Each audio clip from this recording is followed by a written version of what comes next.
você que vive reclamando da saúde pública no Brasil. Aí na sua cidade, Florianópolis está em greve. Quem bateu no posto da Coloninha agora encontrou a porta fechada, sem imunização, sem médico, sem remédio. Foi o que o Thiago Pires, nosso repórter aqui, registrou ao vivo. Mas a gente sabe que os problemas com a saúde pública são inúmeros. Da falta de estrutura à lentidão no atendimento. Para tentar resolver essa situação, muita gente junta um dinheirinho e faz um plano de saúde particular.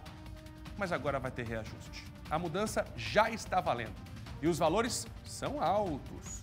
Mas a Agência Nacional de Saúde definiu um limite no reajuste. Para você ter uma ideia, no plano individual ou familiar, quase 10%. A reportagem é de Júlia Matos e Alexandre Cruz.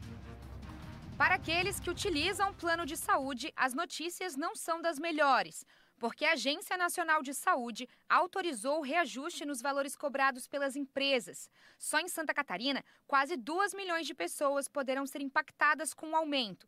Para Wesley, plano de saúde nunca foi uma opção. Eu gostaria de ter um plano de saúde, mas a gente não tem condições de ter. Muito caro, né? Com a notícia do aumento nos valores, a possibilidade de um plano ficou ainda mais distante. Muito difícil ter um plano de saúde, não é qualquer pessoa que pode ter, caro, né? Então a gente tem que se virar aí com essa oferta que a gente tem, que é o SUS, né? Que por sinal não é um bom atendimento, a gente não tem bom atendimento. E quem não gostaria de ter um plano de saúde, né? Apesar de ter apoio legal, o reajuste não acompanha a inflação. Isso porque os critérios para aprovação não são poucos. Em 2023, o aumento do uso do plano pelos beneficiários teve forte influência na decisão da ANS. Você pode perceber que esse valor que foi reajustado de 9,63%, foi autorizado, né, para ser reajustado, ele é acima da inflação.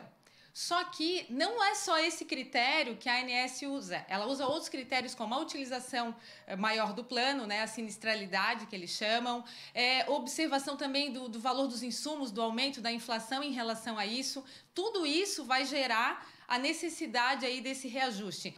A Agência Nacional de Saúde definiu limite para o reajuste dos planos de saúde individuais e familiares. Nesses casos, o valor cobrado pelo plano de saúde não pode aumentar mais do que 9,63%.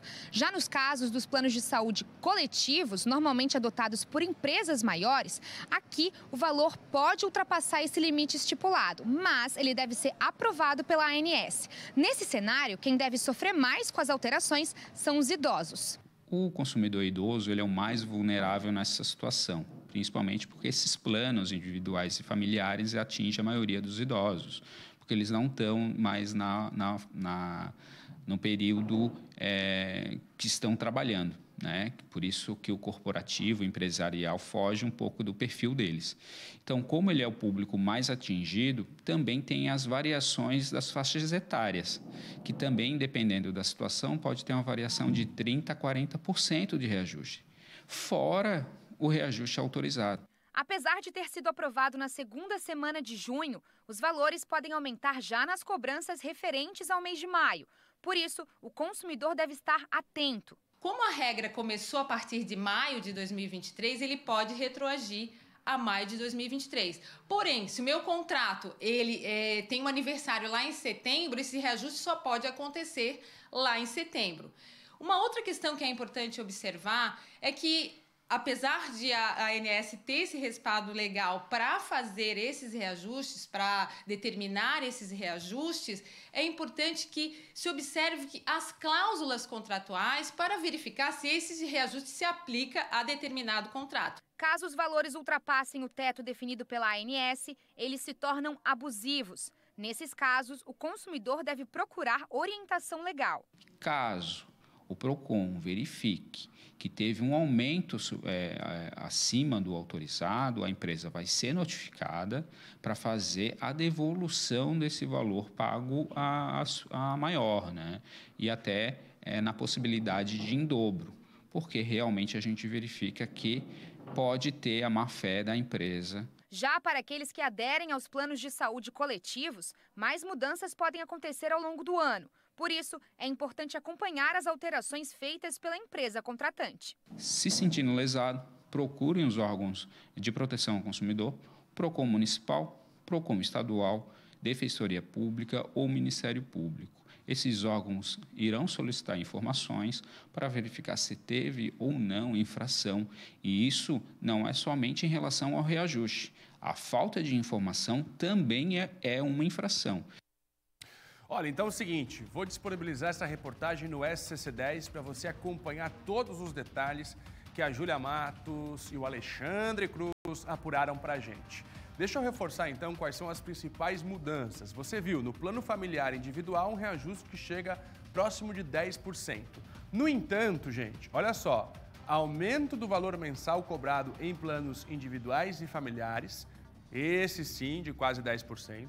Só que tem um detalhe, terceira idade pode contar com mais de um reajuste, o reajuste da faixa etária, a idade que essa pessoa tem, e o reajuste mensal, esse de quase 10%. E por fim, você que tem plano através da sua empresa, pode sofrer um reajuste maior que 9,63, de acordo com a determinação do órgão de regulamentação da saúde privada, planos de saúde. A reportagem também vai estar disponível em scc10.com.br.